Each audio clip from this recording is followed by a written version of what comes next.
నమస్కారం. దూరదర్శన్ వార్తలకు స్వాగతం. నేను సరోజ. ముందుగా వార్తల్లోని ముఖ్యాంశాలు చూద్దాం.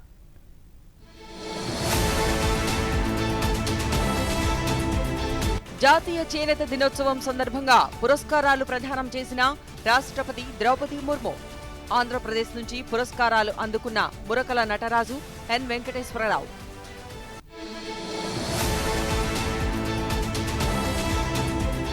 చేనేత రంగానికి ప్రభుత్వం ఎల్లప్పుడూ మద్దతునిస్తుందన్న ప్రధానమంత్రి నరేంద్ర మోదీ.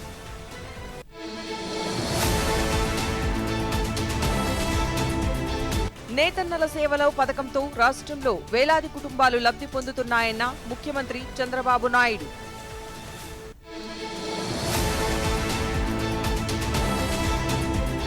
విపక్షాల ఆందోళనల మధ్య పార్లమెంటు ఉభయ సభలు సోమవారానికి వాయిదా. వివరాలు చూద్దాం.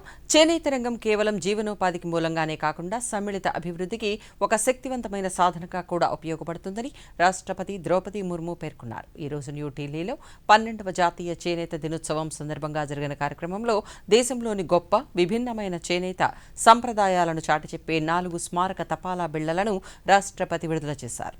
భారతదేశ చేనేత సంప్రదాయాల పరిరక్షణకు చేనేత కార్మికులు చూపిన నైపుణ్యం, నూతన ఆవిష్కరణలు, కృషికి గాను 3 సంత్ కబీర్ చేనేత పురస్కారాలు, 19 జాతీయ చేనేత పురస్కారాలతో సహా మొత్తం 22 పురస్కారాలను వారికి అందజేశారు. ఈ సందర్భంగా రాష్ట్రపతి మాట్లాడుతూ, వేల సంవత్సరాలుగా చేనేత రంగం భారతదేశ గొప్ప వారసత్వాన్ని పరిరక్షించడంతో పాటు ఉపాధి, మహిళా సాధికారత, కళ, సంస్కృతి, ప్రకృతి పట్ల ప్రేమను ప్రోత్సహిస్తోందని తెలిపారు. ఈ రంగం అపారమైన ఉపాధి అవకాశాలను కల్పిస్తోందని పేర్కొన్నారు. हजारों वर्ष से हथकरघा भारत के प्रकृति पोषक सभ्यता की विकास यात्रा का अभिन्न हिस्सा रहा है। इसमें हमारे राष्ट्र की असाधारण विविधता दिखाई देती है. जब हम यहाँ पे इधर आ रहे थे, एग्जीबिशन हम देखे, इतने सारे वेराइटीज देख के मुझे लगता है, मुझे कोई ने बोले मैडम आपका महिलाएं थोड़ा कम है, केवल 5 लोगों को दिया जाता है. मैंने बोली नहीं, हम लोग 100 लोगों को दिए नहीं, केवल 24 लोगों को दिए. हम सबको दिले 50 तो जरूर महिला को मिलता है. इसने हमारे क्षेत्रीय विशेषताओं के संरक्षित भी किया है. हथकरघा क्षेत्र से रोजगार, महिला सशक्तिकरण, कला संस्कृति और प्रकृति प्रेम को बढ़ावा मिलता है. గ్రామీణ సాధికారత, మహిళా నేతృత్వంలోని అభివృద్ధి, ఆత్మనిర్భర్ భారత్ కలను సాకారం చేయడంలో కీలకమైన చేనేత రంగానికి ప్రభుత్వం మద్దతు కొనసాగిస్తుందని ప్రధానమంత్రి నరేంద్ర మోదీ పేర్కొన్నారు. జాతీయ చేనేత దినోత్సవాన్ని పురస్కరించుకుని ఒక వీడియో సందేశాన్ని పంచుకుంటూ, భారతదేశ స్వాతంత్ర్య పోరాటంలో భాగంగా 1905 ఆగస్టు 7న స్వదేశీ ఉద్యమం ప్రారంభమైందని, అన్ని వర్గాల ప్రజలు ఏకమై బ్రిటిష్ పాలనకు వ్యతిరేకంగా చారిత్రాత్మక పోరాటం చేశారన్నారు. భారత చేనేత కళాకారుల కళా నైపుణ్యానికి ప్రపంచవ్యాప్త గుర్తింపు లభించేలా ప్రజలు కనీసం ఒక చేనేత ఉత్పత్తినైనా కొనుగోలు చేసి దానిపై వీడియో తీసి పంచుకోవాలని మోదీ కోరారు. తమకు ఇష్టమైన చేనేత ఉత్పత్తులను కొనుగోలు చేయాలని, నేషనల్ హ్యాండ్లూమ్ డే హ్యాష్ట్యాగ్ను ఉపయోగించి వీడియోలు చేయాలని ఆయన ప్రజలను కోరారు. ఇది ఈ రంగంతో సంబంధం ఉన్న చేతి వృత్తుల వారిని ప్రోత్సహిస్తుందని తెలిపారు. आत्मनिर्भर भारत की नींव डाली गई थी. अंग्रेजों के खिलाफ देशवासियों ने एक बहुत बड़ी लड़ाई लड़ी थी. जन जन जुड़ गया था. अभी पिछले सप्ताह आप सबने फ्रेंडशिप डे मनाया. मैं आज आग्रह करता हूं, 7 अगस्त हैंडलूम डे होता है. हमने इतने ही उत्साह और उमंग के साथ हैंडलूम डे मनाना है. और हैंडलूम डे मनाने का मतलब है कि हर गरीब परिवार, बुनकर परिवार जो अपने हाथों से अपनी छोटी छोटी घर में लूम पर कपड़े बनाते हैं और नई नई वैरायटीज होती है. आप देखिए ना, क्या कुछ नहीं है. और आप भी तो इस प्रकार से एक हैंडलूम की वैरायटी के साथ GRWM वीडियो करके जरूर दुनिया के सामने अपनी बात रख सकते हैं. हैंडलूम के लिए लोगों को प्रेरित कर सकते हैं. हमारा काम है आत्मनिर्भर भारत बनाने के लिए हमारे इन छोटे छोटे गरीब परिवारों को भी आर्थिक रूप से समृद्ध करना. आइए हम स्वयं हैंडलूम से कुछ न कुछ खरीदें, उसका एक वीडियो बनाएं और देश और दुनिया में उस वीडियो को प्रचारित करें ताकि हमारे बुनकर भाई बहनों के सामर्थ्य का परिचय दुनिया को भी हो। आइए ఉపరాష్ట్రపతి సిపి రాధాకృష్ణన్ రేపటి నుంచి 2 రోజుల పాటు అండమాన్ నికోబార్ దీవులలో 2 రోజులు పర్యటిస్తారు. ఆగస్టు 8న ఉపరాష్ట్రపతి శ్రీ విజయపురంలోని సెల్యులార్ జైలు జాతీయ స్మారక చిహ్నాన్ని సందర్శిస్తారు. అక్కడ అమరవీరుల స్థూపం వద్ద నివాళులర్పిస్తారు. అనంతరం భారతదేశ స్వాతంత్ర్య ఉద్యమ గాథను, ధైర్యవంతులైన స్వాతంత్ర్య సమరయోధుల త్యాగాలను ప్రదర్శించే లైట్ అండ్ సౌండ్ షోకు హాజరవుతారు. ఆగస్టు 9న శ్రీ విజయపురంలోని ఫ్లాగ్ పాయింట్ వద్ద జాతీయ జెండాను ఎగురవేసి హర్ఘర్ తిరంగా అభియాన్లో పాల్గొంటారు. అనంతరం doctor B R Ambedkar institute of technology ఆడిటోరియంలో జరిగే తిరంగా కాన్సర్ట్ ఆన్ వందే మాతరం అనే రాష్ట్ర స్థాయి కార్యక్రమంలో ఉపరాష్ట్రపతి పాల్గొంటారు.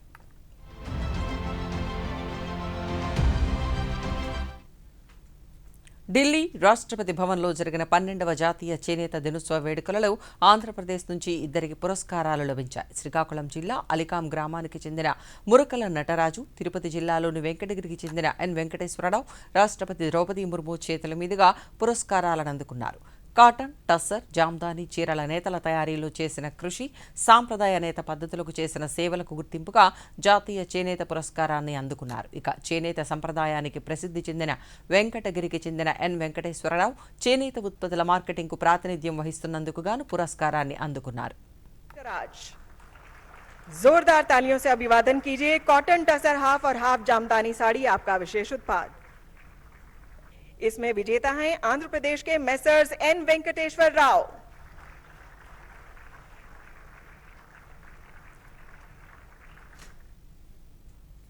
12వ జాతీయ చేనేత దినోత్సవాన్ని పురస్కరించుకుని బాపట్ల జిల్లా చీరాల నియోజకవర్గం వేటపాలెం మండలం కొత్తపేటలో ఏర్పాటు చేసిన కార్యక్రమంలో ముఖ్యమంత్రి నారా చంద్రబాబు నాయుడు పాల్గొన్నారు. ఈ సందర్భంగా నేతన్న సేవలో పథకాన్ని ముఖ్యమంత్రి ప్రారంభించారు. ఈ పథకం కింద ఒక్కొక్క చేనేత కుటుంబానికి 25,000 చొప్పున సాయం అందిస్తారు. రాష్ట్ర వ్యాప్తంగా 71,536 కుటుంబాలకు 179 కోట్ల రూపాయలను ముఖ్యమంత్రి విడుదల చేశారు. ఈ సందర్భంగా ముఖ్యమంత్రి మాట్లాడుతూ అమరావతిలోని శాఖమూరులో చేనేత హస్తకళల మ్యూజియం అందుబాటులోకి వస్తుందని తెలిపారు. స్వదేశీ ఉద్యమ స్ఫూర్తిని గుర్తు చేసుకునేలా జాతీయ చేనేత దినోత్సవాన్ని జరుపుకుంటున్నామన్నారు. ఉప్పాడలో ప్రత్యేక మౌలిక సదుపాయాల ప్రాజెక్ట్, మంగళగిరిలో హ్యాండ్లూమ్ పార్క్ ఏర్పాటు చేస్తున్నట్లు తెలిపారు. ఎప్పుడొచ్చినా మిమ్మల్ని చూస్తే నాకెంతో ఆనందం, ఎప్పుడూ అభిమానిస్తూనే ఉంటారు. అలాంటి చీరాలకు ఈరోజు రావడం నా అదృష్టంగా నేను భావిస్తున్నా. నా ఆత్మ బంధువులు మీ ద్వారా ఒక పవిత్రమైన కార్యక్రమానికి నాంది పలికాం. అదే మీరు చూస్తే చేనేత సేవలో ఎలిజిబిలిటీ ఉండే ప్రతి ఒక్క వ్యక్తికి 25,000 రూపాయలు ఇచ్చే కార్యక్రమానికి ఇక్కడికి రావడం నా అదృష్టంగా భావిస్తున్నానని చెప్పి మీకు తెలియజేస్తున్నా. స్వదేశ ఉద్యమ స్ఫూర్తిని గుర్తు చేసుకునేలా ఆగస్టు 7వ తారీఖున మనం జాతీయ చేనేత దినోత్సవాన్ని జరుపుకుంటున్నాం. ఇది మరుపురాని రోజుగా ఉండాలనే ఉద్దేశంతోనే నేతన్న సేవలో కార్యక్రమాన్ని ప్రారంభించాం. దీనివల్ల మీరు ఒకసారి చూస్తే 71,636 కుటుంబాలకు లాభం కలుగుతుంది. 25,000 రూపాయలు చొప్పునిస్తున్నాం. 170 రాష్ట్రంలోని చేనేత కార్మికులందరికీ ప్రభుత్వం అన్ని విధాలుగా అండగా నిలుస్తోందని రాష్ట్ర వ్యవసాయ శాఖ మంత్రి కింజరాపు అచ్చెన్నాయుడు భరోసా ఇచ్చారు. శ్రీకాకుళం జిల్లా కోటబొమ్మాళి మండలంలోని తిలారులో నిర్వహించిన జాతీయ చేనేత దినోత్సవంలో నేత కార్మికులతో కలిసి చేనేత వస్త్రాలను నేశారు. ఈ సందర్భంగా మంత్రి మాట్లాడుతూ జిల్లాలోని చేనేత కార్మికులకు 3,62 లక్షల రూపాయలు ప్రభుత్వం మంజూరు చేసిందన్నారు.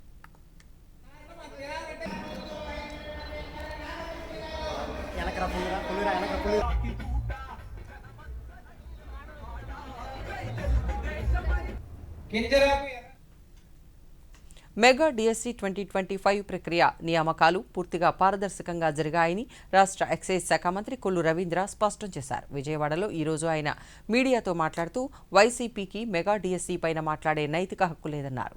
తమ ప్రభుత్వం అధికారంలోకి రాగానే ముఖ్యమంత్రి మొదటి సంతకం డిఎస్సి నోటిఫికేషన్పై చేసి 16,000కు పైగా టీచర్ పోస్టులు భర్తీ చేశామన్నారు. డిఎస్సి నియామకాల ప్రక్రియ ఎంతో పారదర్శకంగా నిర్వహించినట్లు తెలిపారు. More than 350 cases were In court they had appealed, but they all are dismissed. Again they are doing in the name of DSC, something has happened. This is not the right way.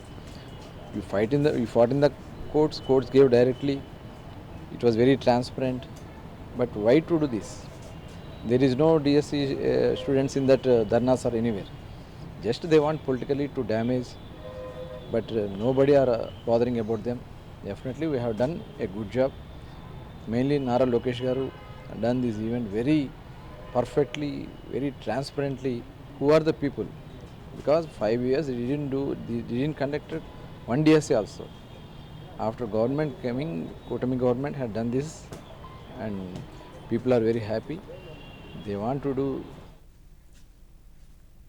Andhra Pradesh రాష్ట్ర స్థాయి బ్యాంకర్ల committee ఆధ్వర్యంలో ఈరోజు విజయవాడలో Atal pension Yojana credit out reach కార్యక్రమం నిర్వహించారు.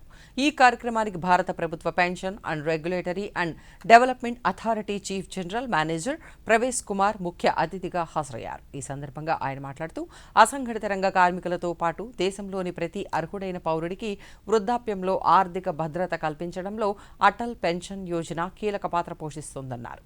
ఈ పథకం ద్వారా దేశంలో సామాజిక భద్రత మరింత బలోపేతమవుతుందని తెలిపారు.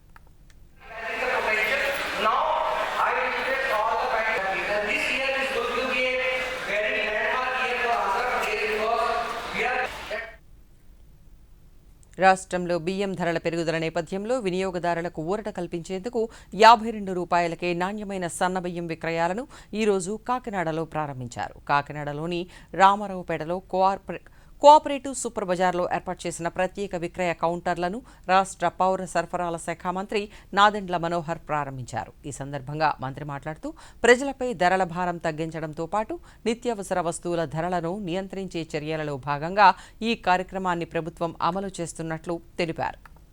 రాష్ట్ర వ్యాప్తంగా సివిల్ సప్లైస్ డిపార్ట్మెంట్ నుంచి మనం చేపట్టిన అనేక సంస్కరణలు అవి చూసి కేంద్ర ప్రభుత్వం కూడా చాలా మనస్ఫూర్తిగా మనకి అన్ని విధాలుగా అండయిస్తోంది.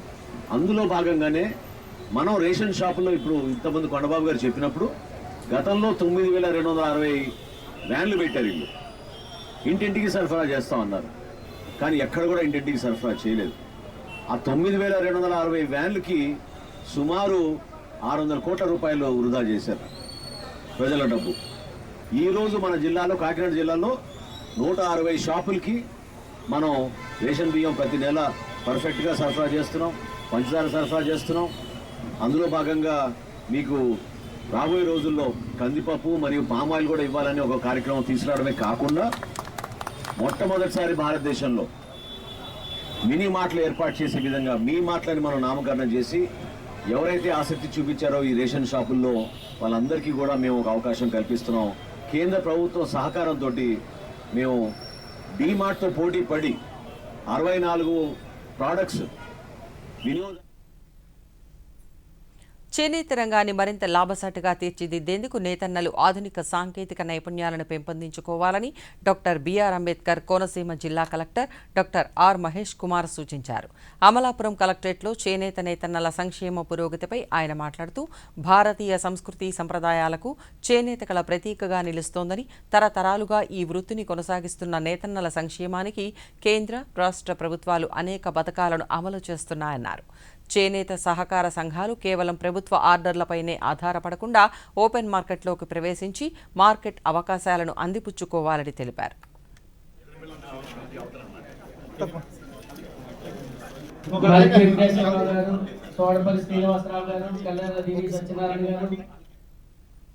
ఇప్పుడు స్వల్ప విరామం. మళ్ళీ ఆలస్యమా? మా అమ్మాయిది కొత్త అకౌంట్, ఇంకా నా కేవైసీ కూడా అప్డేట్ చేయాలి. నేను ఇక్కడ నూడిల్స్ చేస్తున్నాను, నువ్వేమో సాకులు వెళ్తున్నావా? ఇదైతే బొత్తిగా టక్కున చేసే పని. ఎలా? ఒకవేళ కేవైసీలో ఎటువంటి మార్పు లేకపోయినా లేదా కేవలం అడ్రస్ మారినా అప్పుడు register mobile, email, internet banking లేదా లెటర్ ద్వారా సెల్ఫ్ డిక్లరేషన్ చేయి. మరి మార్పులుంటాను? ఇంట్లో కూర్చొని వీడియో కేవైసీ, ఆధార్, ఓటీపీ, ఈ కేవైసీతో అప్డేట్ చేసుకో, అంతే. ఇదైతే నూడిల్స్ చేయడం కన్నా సులువైనది. ఇప్పుడే వస్తాను. ఆర్బీఐ అంటుంది, కేవైసీ సురక్షితమైన బ్యాంకింగ్ కి తొలి అడుగు. విరామం అనంతరం వార్తలకు పునః స్వాగతం. అగ్నికుల క్షత్రియ సామాజిక వర్గం అభివృద్ధికి పొన్నమండ లక్ష్మణస్వామి వర్మ విశేష కృషి చేశారని ఏలూరు జిల్లా కలెక్టర్ కె వెట్రిసెల్వి తెలిపారు. కలెక్టరేట్లో ఈరోజు పొన్నమండ లక్ష్మణస్వామి వర్మ జయంతి వేడుకలను ఘనంగా నిర్వహించారు. ఈ సందర్భంగా లక్ష్మణస్వామి వర్మ చిత్రపటానికి పూలమాలను వేసి ఘనంగా నివాళులర్పించారు. అనంతరం కలెక్టర్ మాట్లాడుతూ లక్ష్మణస్వామి వర్మ తన సామాజిక వర్గంతో పాటు పేదల అభ్యున్నతికి విశేష కృషి చేశారని కొనియాడారు. ఆయుర్వేద వైద్య రంగంలోనూ విశేష సేవలు అందించారన్నారు.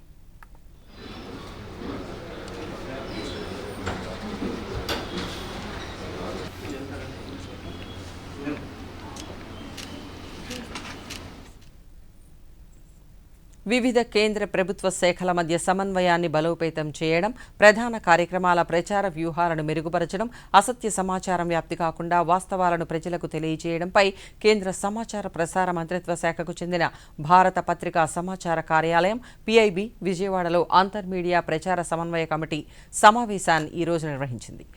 PIB director G Suresh Kumar అధ్యక్షతన జరిగిన ఈ సమావేశంలో ప్రచార వ్యూహాలు, ప్రభుత్వ విభాగాల మధ్య సమన్వయంపై చర్చించారు. ప్రజలకు సమాచారాన్ని సమర్థవంతంగా చేరవేయడంలో అన్ని శాఖల మధ్య సమన్వయ ప్రాముఖ్యతను ఆయన వివరించారు. ప్రభుత్వ కార్యక్రమాలకు సంబంధించిన సమాచారాన్ని ప్రజలకు చేరవేయడంలో మంత్రిత్వ శాఖ మీడియా విభాగాల నుంచి పూర్తి మద్దతు ఉంటుందని హామీ ఇచ్చారు. ఈ సమావేశంలో దూరదర్శన్, ఆకాశవాణి సహా తపాలా, రైల్వే, ఎయిమ్స్, జాతీయ రహదారుల అధికార సంస్థ, ఫుడ్ కార్పొరేషన్ ఇండియా, ఖాదీ, గ్రామీణ పరిశ్రమల కమిషన్, జాతీయ గణాంక శాఖ, school of planning and architecture, airport authority of India, bureau of Indian standards సహా కేంద్ర ప్రభుత్వ విభాగాల ప్రతినిధులతో పాటు రాష్ట్ర సమాచార పౌర సంబంధాల శాఖ ప్రతినిధులు కూడా పాల్గొన్నారు.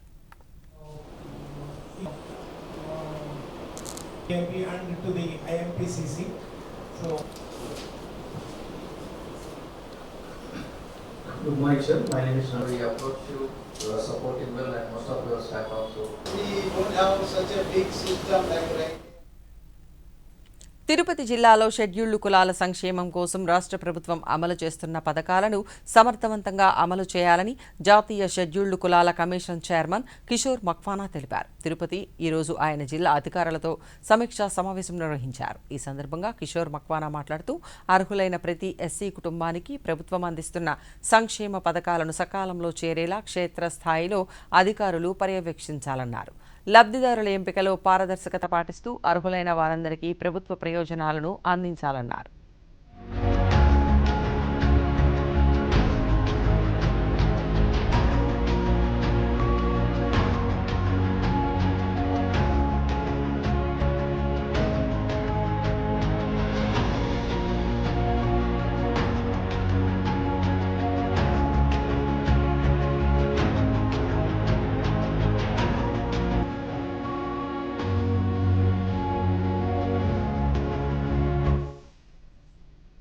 రాష్ట్రంలో మెగా డిఎస్సిపై అసత్య ప్రచారాలను ప్రజలు నమ్మవద్దని రాష్ట్ర పాఠశాల విద్యాశాఖ కమిషనర్ తమీం అన్సారియా పేర్కొన్నారు.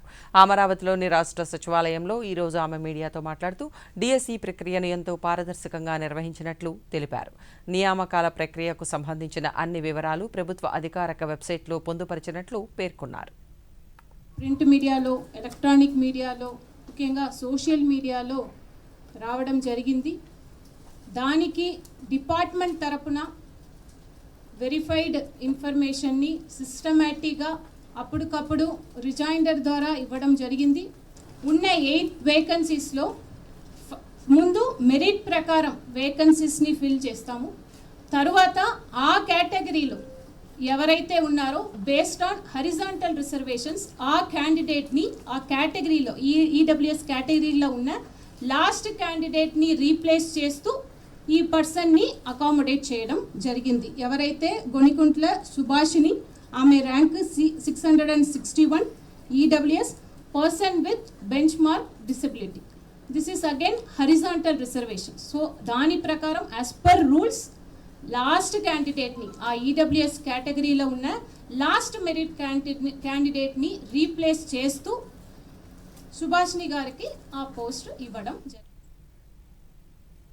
చేనేత వస్త్రాల వినియోగం స్వదేశీ ఆత్మనిర్భర్ భారత్కు ప్రోత్సాహమని 20 సూత్రాల కార్యక్రమాల అమలు చైర్మన్ లంకా దినకర్ అన్నారు. రాష్ట్రంలో నేతన్న సేవలు పథకం ప్రారంభించడం శుభ పరిణామమన్నారు. కేంద్ర రాష్ట్ర ప్రభుత్వాలు మగ్గంతో నేసే నేతన్నలకు 200 యూనిట్లు, పవర్లూమ్స్తో పనిచేస్తున్న నేతన్నలకు 500 యూనిట్ల మేరకు ఉచితంగా విద్యుత్ అందిస్తున్నట్లు చెప్పారు. కార్యాచరణ తీసుకొని ముందుకు వెళ్ళటం కూడా మనం గమనించవచ్చు. అదేవిధంగా ముఖ్యమంత్రి చంద్రబాబు నాయుడు గారు ఈరోజు బాపట్ల జిల్లా చీరాల అసెంబ్లీ కాన్స్టిట్యున్సీలోని వేటపాలెం వద్ద ఈరోజు నేతన్న సేవలో ద ప్రోగ్రాం ఏదైతే ఉందో ఆ కార్యక్రమాన్ని ప్రారంభించడం, దానిలో భాగంగా 71,536 మంది చేనేత రంగాల్లో ఆధారపడి జీవిస్తున్నటువంటి కుటుంబాలకి 25,000 రూపాయలు చొప్పున నేరుగా నగదు బదిలీ కింద రాష్ట్ర వ్యాప్తంగా 179 కోట్ల రూపాయలు వారి వారి ఖాతాల్లో జమ చేయడం జరుగుతూ ఉంది. ప్రతిపాదిత విదేశీ విరాళాల నియంత్రణ సవరణ బిల్లుపై అమెరికా చట్టసభ సభ్యుడు లేవనెత్తిన అభ్యంతరాలను భారత్ తోసిపుచ్చింది. చట్టపరమైన అంశాలు తమ అంతర్గత వ్యవహారాలని, వాటిపై నిర్ణయాలు పార్లమెంటు తీసుకుంటుందని భారత్ స్పష్టం చేసింది. న్యూఢిల్లీలో జరిగిన మీడియా సమావేశంలో విదేశీ వ్యవహారాల శాఖ ప్రతినిధి రణ్ధీర్ జైస్వాల్ మాట్లాడుతూ విదేశీ నిధుల ప్రవాహాన్ని నియంత్రించే విధానం అమెరికాతో సహా అనేక దేశాలలో ఉందన్నారు. Concerning India are our internal affairs on which decisions are taken by the Parliament of our country. I would also like to point out that there are several nations, including the United States, which regulate the flow of foreign funds. Our missions all across the Gulf region, they are in constant contact with the Ministry of Shipping, as also with maritime authorities in those countries and other authorities as well, so that as an Bharatiya railway ఏటా 58 కోట్ల రూపాయల విలువైన భోజన సదుపాయాలను ప్రయాణికులకు అందిస్తుందని కేంద్ర railway శాఖ మంత్రి అశ్విని వైష్ణవ్ తెలిపారు. లోక్సభలో ఒక ప్రశ్నకు ఆయన లిఖితపూర్వక సమాధానంలో మాట్లాడుతూ ఆహార నాణ్యతపై ఫిర్యాదులు చాలా తక్కువగా ఉన్నాయన్నారు. గత 3 ఏళ్లుగా ఐఆర్సీటీసీ తగిన చర్యలు తీసుకుందని తెలిపారు. నాణ్యత, పరిశుభ్రత, భద్రత, నియంత్రణల అనుగుణ్యతను నిర్ధారించడానికి ఫుడ్ సేఫ్టీ ఆఫీసర్లతో సహా రైల్వే, ఐఆర్సీటీసీ అధికారులు క్రమం తప్పకుండా ఆకస్మిక తనిఖీలు నిర్వహిస్తున్నట్లు చెప్పారు. ఆహార తయారీని పర్యవేక్షించడానికి బేస్ కిచెన్లలో సీసీటీవీ కెమెరాలను ఏర్పాటు చేశామన్నారు. ఆహార నాణ్యత, పరిశుభ్రత నిబంధనలను ఉల్లంఘించిన వారికి జరిమానాలు విధించడం, 54 షోకాజ్ నోటీసులు జారీ చేయడంతో కాంట్రాక్టులను రద్దు చేయడం వంటి చర్యలు తీసుకున్నట్లు మంత్రి తెలియజేశారు. పార్లమెంటు వర్షాకాల సమావేశాల సందర్భంగా 2 సభలలోనూ ప్రతిపక్ష సభ్యులు తమ ఆందోళనలను కొనసాగించారు. ఈ రోజు 2 సభలలో అయోధ్య రామ మందిర నిర్మాణంలో అక్రమాల ఆరోపణలు, విద్యార్థుల నిరసనలపై ప్రభుత్వ స్పందన కోరుతూ ప్రతిపక్ష సభ్యులు పార్లమెంటు ఉభయ సభలలోనూ పదే అంతరాయాలు కల్పించారు. దీంతో ఉభయ సభలను సోమవారం ఉదయం 11 గంటల వరకు వాయిదా వేశారు. 11 बजे तक के लिए स्थगित की जाती है.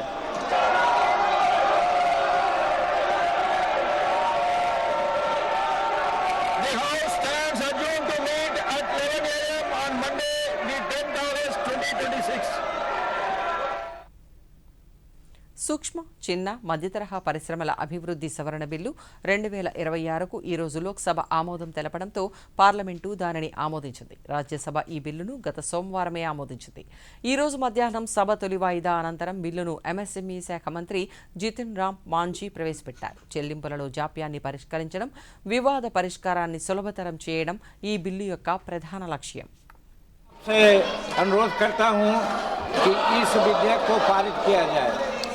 प्रश्न यह है कि विधेयक को पारित किया जाए. जो सदस्य इसके पक्ष में वो हाँ कहे, जो सदस्य विरोध में वो ना कहे. मेरे विचार में निर्णय हाँ वालों के నేటి యువ కళాకారులు సాంప్రదాయ సంగీతానికే పరిమితం చేయకుండా భరతనాట్యం వంటి ప్రసిద్ధ భారతీయ శాస్త్రీయ నృత్య రీతులతో రవీంద్ర సంగీతాన్ని అనుసంధానిస్తున్నారు. చిన్ననాటి నుంచి రవీంద్రనాథ్ ఠాకూర్ కవితలు, కథలు, పాటలతో పెరిగిన భరతనాట్య కళాకారిణి జినుక్ ముఖర్జీ వంటి నృత్యకారులు రవీంద్ర సంగీతానికి భరతనాట్య భంగిమలను జోడిస్తూ సరికొత్త అనుభూతిని అందిస్తున్నారు. శాస్త్రీయ రాగాలు, బెంగాల్ జానపద మ్యూజిక్ లయల సమ్మేళనంతో రూపుదిద్దుకున్న ఈ సంగీతం జీవితంలోని విభిన్న భావోద్వేగాలకు అద్దం పడుతుంది.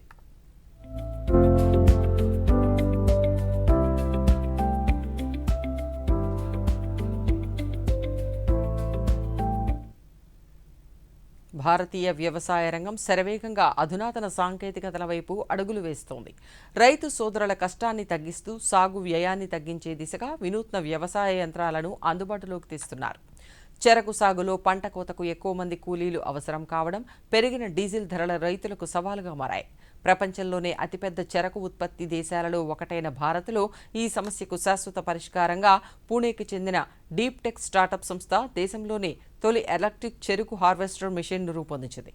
ప్రస్తుత మార్కెట్లో ఉన్న ట్రాక్టర్ మౌంటెడ్ లేదా డీజిల్ హార్వెస్టర్లతో పోలిస్తే ఈ స్వదేశీ ఎలక్ట్రిక్ యంత్రం స్వల్ప ఖర్చుతో స్వయంగా నడిచే సామర్థ్యంతో పనిచేస్తుంది.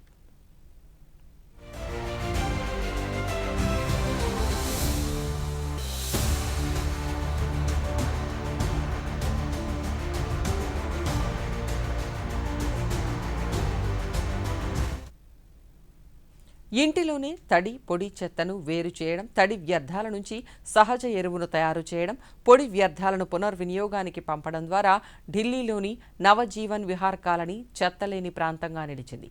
తడి చెత్తను తోటలకు ఎరువుగా మారుస్తూ ప్లాస్టిక్ వ్యర్థాలు భూమిలో కలవకుండా కాలనీలోని నివాసితులు చెత్త వర్గీకరణను తమ నిత్యకృత్యంలో భాగంగా మార్చుకున్నాయి.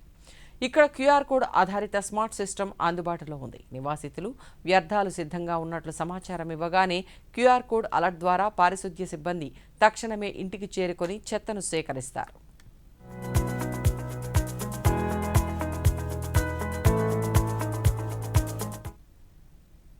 ఉత్పత్తి ప్రక్రియలకు భారీ పెట్టుబడులు అవసరమని కేంద్ర పెట్రోలియం సహజ వాయువుల శాఖ మంత్రి హర్దీప్ సింగ్ పూరి అన్నారు. న్యూఢిల్లీలో నిర్వహించిన 7వ CII సదస్సులో ఆయన మాట్లాడుతూ దేశీయంగా సహజ వనరుల విషయంలో ఎటువంటి ఢోకా లేదన్నారు.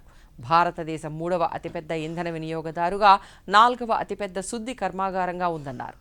2030 నాటికి ప్రపంచ ఇంధన అవసరాలకు అనుగుణంగా గణనీయంగా భారతదేశం నిలుస్తోందన్నారు.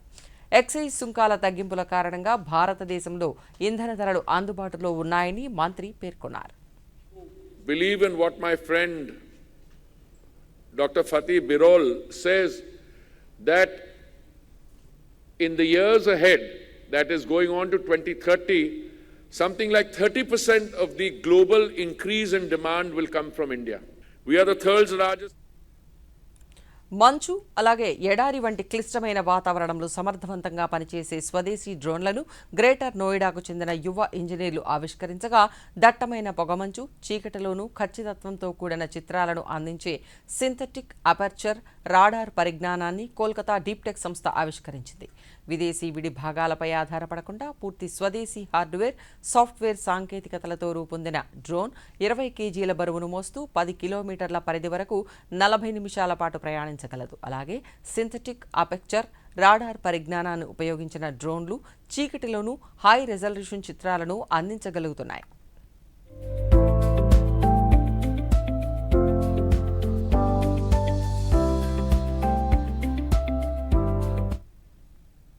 హైదరాబాద్లోని ప్రసిద్ధ ఇన్నోవేషన్ హబ్ టీ-వర్క్స్ వేదికగా స్వదేశీ పరిజ్ఞానంతో రీయూజబుల్ రాకెట్లు, అంతరిక్ష వ్యర్థాల నిర్మూలన సాంకేతికతలు, తక్కువ ఖర్చుతో ఉపగ్రహాలను నింగిలోకి పంపే అధునాతన లాంచ్ సిస్టమ్లను యువ ఇంజనీర్లు ఆవిష్కరిస్తున్నారు. రాకెట్లు, ఉపగ్రహాల లాంచ్ సిస్టమ్లకు కావలసిన హార్డ్వేర్ డిజైన్లు, metal, wood shop, 3D printing, electronics testing సదుపాయాలు ఇక్కడ అందుబాటులో ఉన్నాయి. వనరుల కొరత యువత ఆశయాలకు అడ్డంకి కాకూడదనే ఉద్దేశంతో ప్రభుత్వం కూడా ఈ స్టార్టప్లకు ఉచితంగా ప్రయోగశాలల సదుపాయాలను, సాంకేతిక సహకారాన్ని అందిస్తోంది.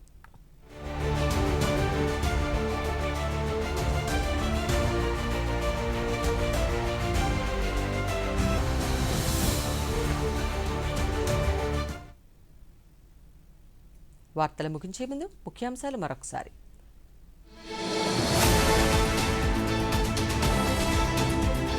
జాతీయ చేనేత దినోత్సవం సందర్భంగా పురస్కారాలు ప్రదానం చేసిన రాష్ట్రపతి ద్రౌపది ముర్ము. ఆంధ్రప్రదేశ్ నుంచి పురస్కారాలు అందుకున్న మురకల నటరాజు, ఎన్ వెంకటేశ్వరరావు.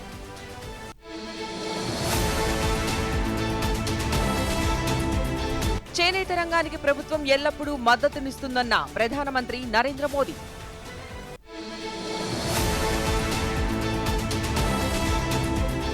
నేతన్నల సేవలో పథకంతో రాష్ట్రంలో వేలాది కుటుంబాలు లబ్ధి పొందుతున్నాయన్న ముఖ్యమంత్రి చంద్రబాబు నాయుడు.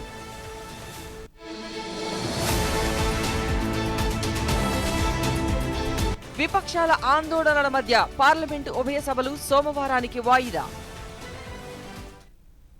ఈ వార్తలు ఇంతటితో సమాప్తం. నమస్కారం.